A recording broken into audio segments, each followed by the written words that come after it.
Hey book nerds, it's Margaret with a K, where we read together and review together. Today we're reading The Wicked King by Holly Black.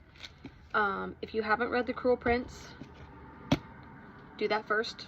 This is the second book. A teen novel, and so far I am about halfway through or so. I've tabbed a couple things that I want to share with you. But I let it be known that the things that I have tabbed are about the romance. Because I'm a romance girly, through and through. Okay? The plot is good, but I'm concerned about this enemies to lovers romance. As of now, Jude has Cardan under control, under her command, and she's trying to figure out how to make this last longer, while also dealing with a bunch of other stuff that's coming up, and one of those things are her feelings. So this says, our eyes meet and something dangerous sparks. He hates you, I remind myself. Jude POV. Kiss me again, he says, drunk and foolish. Kiss me until I am sick of it. I feel those words, feel him like a kick to the stomach. He sees my expression and laughs, a sound full of mockery. I can't tell which of us he's laughing at.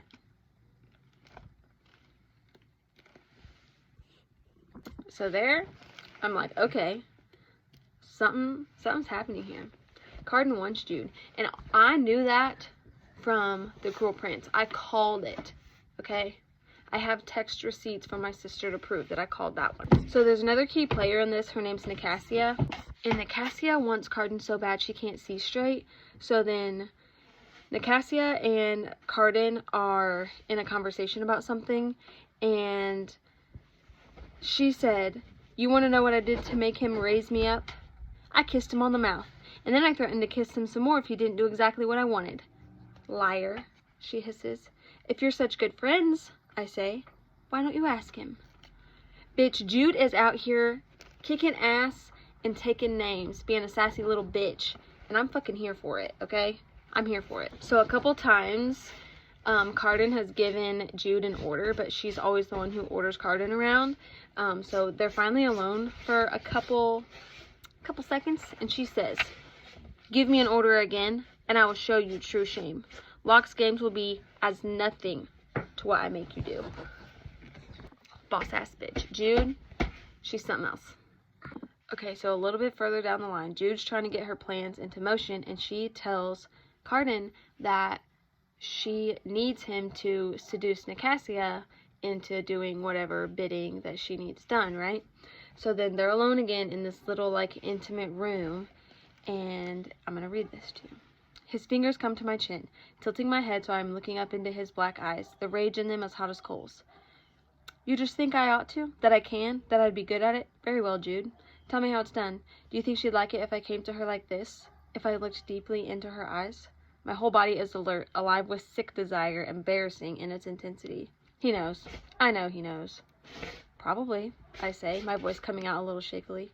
Whatever it is you usually do. It gets better. Oh, come now. If you want me to play the bawd, at least give me the benefit of your advice. His be-ringed fingers trace over my cheek, trace the line of my lip and down my throat.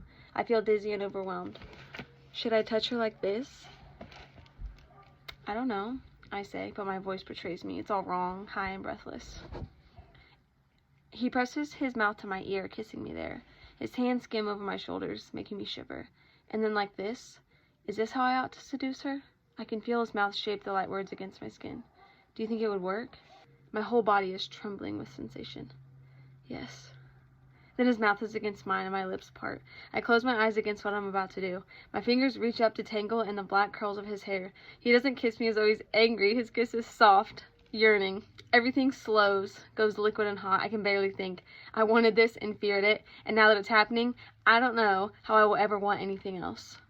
Tell me again what you said at the Rebel, he says, climbing over me, his body against mine. What? I can barely think. That you hate me, he says, his voice hoarse. Tell me that you hate me. I hate you, I say, the words coming out like a caress. I say it again over and over, a litany, an enchantment, a ward against what I really feel. I hate you, I hate you, I hate you. He kisses me harder. Enemies to lovers is the best trope, and you literally cannot convince me otherwise. Continue. I hate you, I breathe into his mouth. I hate you so much that sometimes I can't think of anything else. At that, he makes a harsh, low sound. Girls, we know what that is. One of his hands slide over my stomach, tracing the shape of my skin. He kisses me again, and it's like falling off a cliff, like a mountain slide, building momentum with every touch, until there's only crashing destruction ahead. I've never felt anything like this.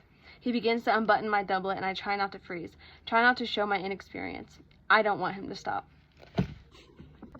Jude girl, neither do we. Keep going. He leans up to pull off his own jacket, and I try to wiggle out of mine. He looks at me and blinks, as through a fog. This is an absolutely terrible idea, he says with a kind of amazement in his voice. Yes, I tell him, kicking off my boots.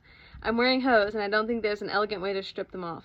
Clearly, I don't find it. Tangled in the fabric, feeling foolish, I realize I could stop this now. I could gather up my things and go. But I don't. He captures them, her hands, and kisses my knuckles with a kind of reverence. I want to tell you so many lies, he says. I shudder and my heart hammers as his hands skim over my skin, one sliding between my thighs. I mirror him, fumbling with the buttons of his breeches. He helps me push him down, his tail curling against his leg, then twisting to coil against mine, soft as a whisper. I can't remember if I said it before or not, but this is a high fantasy read, so yes, he has a tail, but go with it. I hate that he knows what he's doing and I don't. I hate being vulnerable. I hate that I throw my head back, burying my throat. I hate the way I cling to him, the nails of one hand digging into his back, my thoughts splintering, and the single last thing in my head, that I like him better than I've ever liked anyone, and of all the things he's ever done to me, making me like him so much is by far the worst. I don't know where this is going, but I'm happy about it, because this is actually pretty good for a teen novel, because I am far from a teen. So teen novels tend to be a little, PG-13. And that's not what I'm about. I need the details. I want the details. So, we'll stay updated on where this romance goes. Someone is trying to assassinate Jude. And I don't know who it is. Well, update. Locke was trying to kill Jude the night before his wedding to her sister. So what's his problem? In other big news, the ghost betrayed Jude. He said, I worked for Prince Dane, not you. Bitch, the fuck? What's your game plan here? Jude controls the High King. What's your plan, bud? I just need to say that Nicasia is a bitch. And I hope Jude gives her everything she deserves. Alright, I finished last night. Let me tell you what a whirlwind this was. So, obviously, the ghost betrayed Jude, okay? So what happened when Ghost betrayed her is that she got taken under the sea by Orla for like a month. And then all of a sudden, somehow, Cardan makes a deal and trades stuff to get her back. So then he acts like he is glad to have her back and blah, blah, blah. And he's springing up this deal to get him free from Jude's command. And the deal is that she marries him. He said, marry me. You'll be queen of Elfhame. And then you won't need to command me because you can do whatever you want. And she thinks about it and she's like, okay, yeah. So they get married, right? She tells him that he needs to go lay down and have some rest. And he says, I will, but only if you lay with me. So then they lay together and they have some kisses. And I think stuff's going good, right?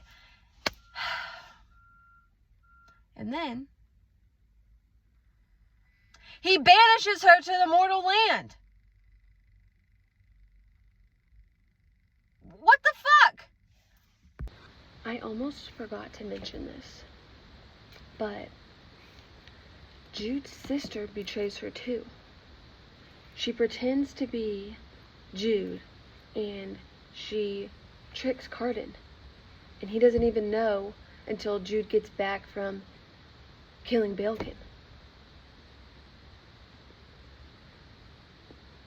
I thought something was suspicious with her when she was randomly being nice to Jude.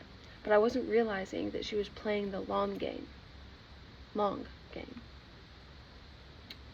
So, we'll see how their relationship goes in the next book, because this is so much betrayal on all sides. So the book ends with Jude and Vivi in the mortal land, just chilling in the living room. So, guess we'll see. Guess we'll see where it goes in the next book. Because I gotta know what's going on now. I'm invested in the plot.